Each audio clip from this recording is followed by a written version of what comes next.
Yeah, absolutely. I think coming to Reading was definitely kind of when I decided that I wanted to come home.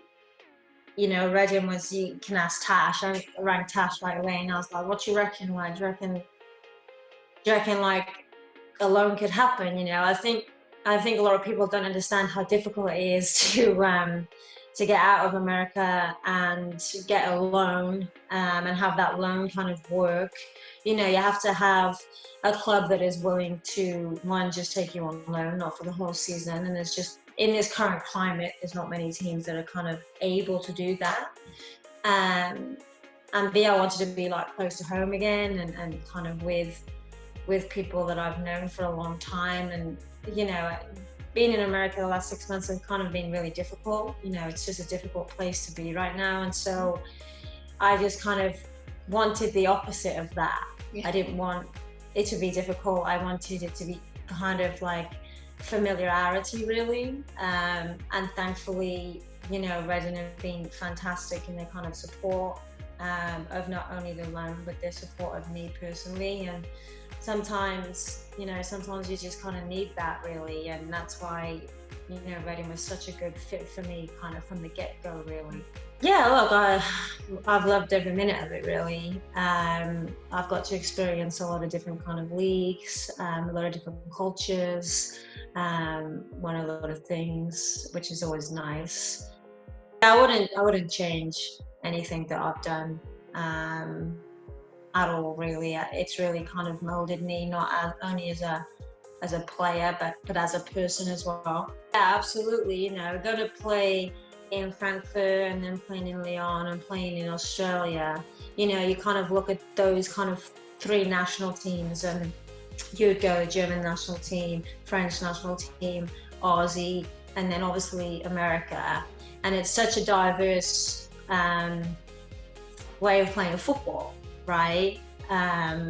Neither one is kind of the better than the other. I mean, America, obviously, you would say, but what I mean by that is that they do things completely different wherever you go, right? And it's really nice to experience all of that and kind of understand that no way is right or wrong. It's just effective for what they want to do. And that really opened my eyes to football in a way.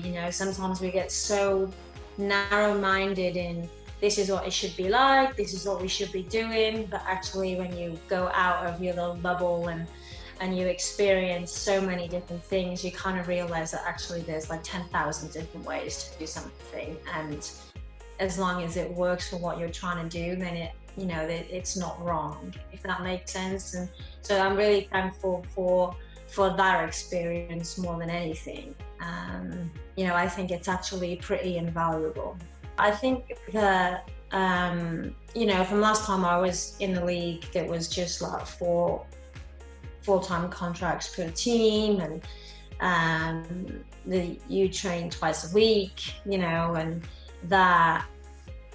that's just not, that was never really good enough, for the elite kind of level women's football here. So, I'm glad over the years that that's changed, that, there's kind of minimum standards here now, which I think really help push the game forward and help that development. So I think that's kind of like the kind of most important part of it. Yeah, one, I think the growth of women's football is over the last kind of 3 years has been phenomenal. I think we're at a point now where we don't have to talk about it, if that makes sense. Obviously, I think when that happens, then you kind of put a little bit more pressure on everybody with regards to the football, right? And I think if we do that, then it'll start growing even more, not just off the field, but on the field. So there's that. I think the WSL right now has an unbelievable opportunity because of the way that 2020 has panned out.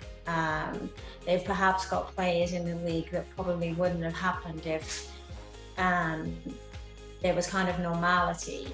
And I think that that's really exciting, that the league right now has all these players that adds already to a league that has great players. I just can't fucking wait.